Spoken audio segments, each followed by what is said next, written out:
Tiago 4, dos versos 7 ao 10. Se diz a palavra do Senhor: portanto, submetam-se a Deus, resistam ao diabo e ele fugirá de vocês. Aproximem-se de Deus e ele se aproximará de vocês. Pecadores, limpem as mãos, e vocês que têm a mente dividida, purifiquem o coração. Entristeçam-se, lamentem-se e chorem. Troquem o riso por lamento e a alegria por tristeza. Humilhem-se diante do Senhor e ele os exaltará. Amém? E o tema da mensagem é os imperativos da sujeição e humilhação. E num contexto de empoderamento, num contexto de ego massageado e de palavras motivacionais, sujeição e humilhação são sinônimos de fracasso e insucesso. Mas a proposta do cristianismo é, desde o início, uma proposta contrária às propostas do sistema, contrária às propostas do mundo. Ouvi certa vez o pastor Luiz Saião, pastor batista, que disse que nós vivemos uma teologia romana, uma teologia de César, uma teologia do poder. E aí eu completo. A teologia bíblica é a teologia da sujeição e da humilhação.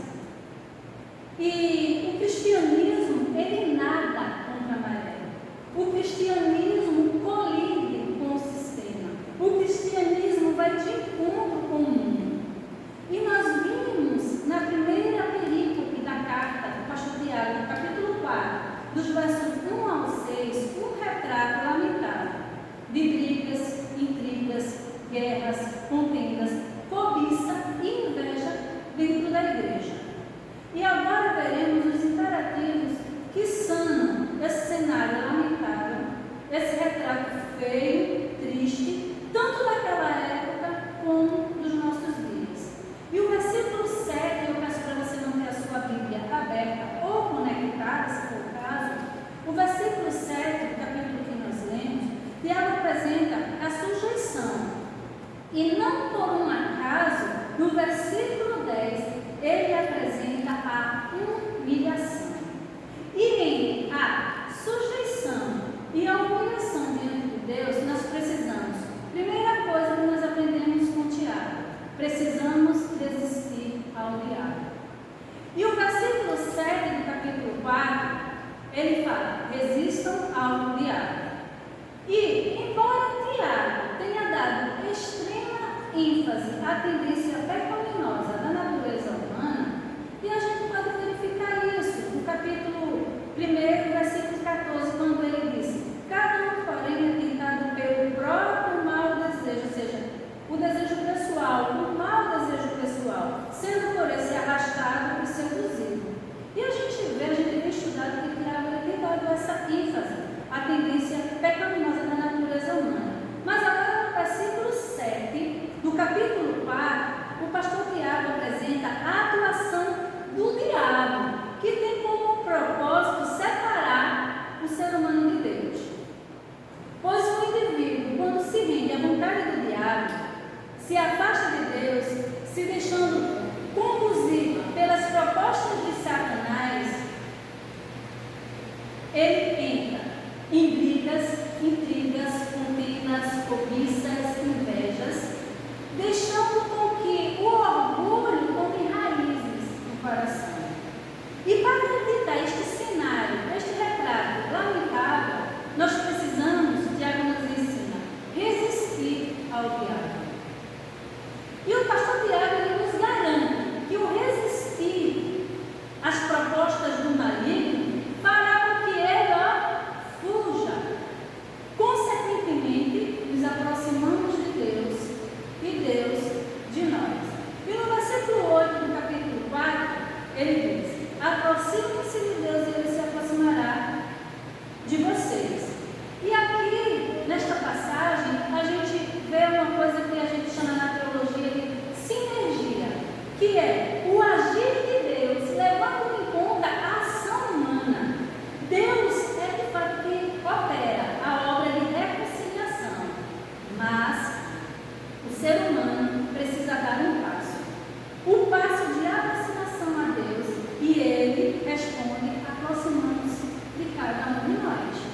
Irmãos, também tem uma coisa, não adianta colocar toda a culpa na conta do diabo. De fato, o diabo ele tem propósito de nos afastar de Deus. E para este propósito, ele trabalha incansavelmente. Propósito de nos afastar de Deus. Mas cabe a nós, presta atenção, cabe a nós resistir. E nos é dado essa capacidade de resistência. Porque o máximo que o diabo pode contra nós é fazer o convite. E a nós é dada a condição de aceitar ou recusar, isto é, resistir. Então, quando uma vida está assolada ou até atormentada, arruinada pela atuação do diabo, é porque foi dado permissão. Porque o pastor Tiago ele nos garante que quando nós resistimos ao diabo, ele foge de nós. E na primeira carta do apóstolo Pedro, no capítulo 5, versos 8 ao 9, a palavra de Deus fala: sede sóbrios, vigiai. O diabo, vosso adversário, anda em derredor, bramando como um leão, buscando a quem possa tragar. Versículo 9 ele fala: ao qual resistir firmes na fé. Em outras palavras, resistam-lhe. E em Efésios, na carta aos Efésios, no capítulo 4, versículo 27, a palavra de Deus também diz: não deem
conduta e motivações consagradas a Deus. Não tem que brilhar entre as coisas de Deus e as coisas do mundo, entre as coisas de Deus e as coisas do diabo. Pois entre a sujeição e a humilhação diante de Deus, a limpeza das mãos e purificação do coração. Amém? Mas continuamos aprendendo com o Tiago, que entre a sujeição e a humilhação, também precisamos trocar o riso por lamento e a alegria por tristeza. Olha o que Tiago nos diz no versículo 9 do capítulo 4. Entristeçam-se, lamentem-se e chorem. Troquem o riso por lamento e a alegria por tristeza. O pastor Tiago ele não está dizendo que na vida cristã não há lugar para a alegria. Não é isso que Tiago está dizendo. Até porque o cristão verdadeiro, o cristão genuíno, ele é tomado por uma alegria ultra circunstancial. Uma alegria que não depende de circunstâncias favoráveis, de circunstâncias boas. A alegria da gente não depende de que as coisas andem bem, mas é uma alegria que se faz presente até nos momentos mais difíceis, mais sofridos. Assim como o apóstolo Paulo nos apresenta essa alegria na carta aos Filipenses. Ele dá uma ordem para que aquela igreja se alegre. É um imperativo. E página, uma igreja perseguida e pobre não, irmãos, extremamente pobre. A igreja de Filipos era uma igreja perseguida, que sofria perseguição, e era uma igreja extremamente pobre. E o apóstolo Paulo diz para eles se alegrarem. Daí que a alegria é ultra circunstancial, porque a nossa alegria ela deve estar centrada em Cristo. Ela é uma alegria cristocêntrica, que a coloca acima de toda e qualquer situação, de toda e qualquer circunstância. Contudo, é necessário entender o que o irmão do Senhor Jesus, Tiago, nos comunica quando ele falou isso que nós lemos.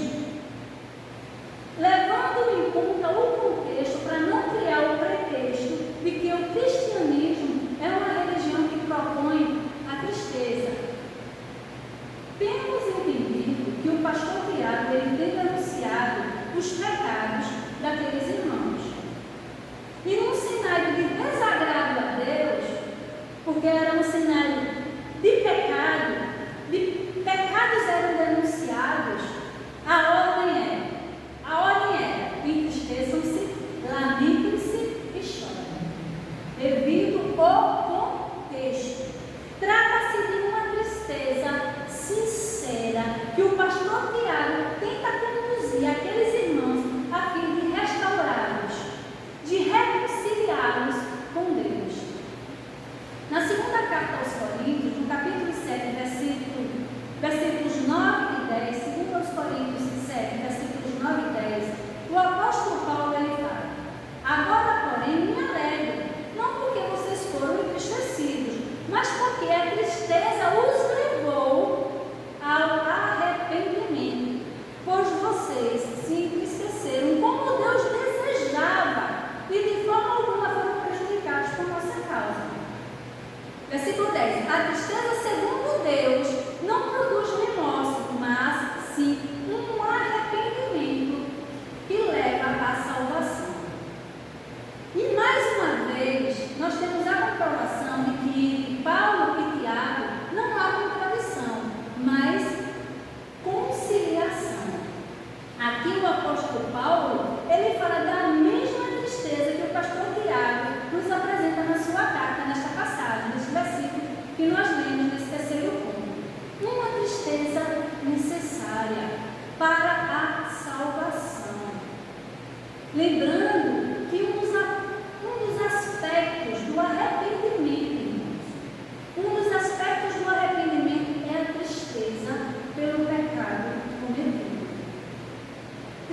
Queridos, melhor, preste atenção, melhor é o lamento e a tristeza que conduzem à aproximação com Deus do que o riso e a alegria que nos afasta dele. O riso e a alegria que o pecado proporciona são enganosos. Por isso, entre a sujeição e a humilhação, precisamos trocar o riso por lamento e a alegria por tristeza. E assim fechamos esta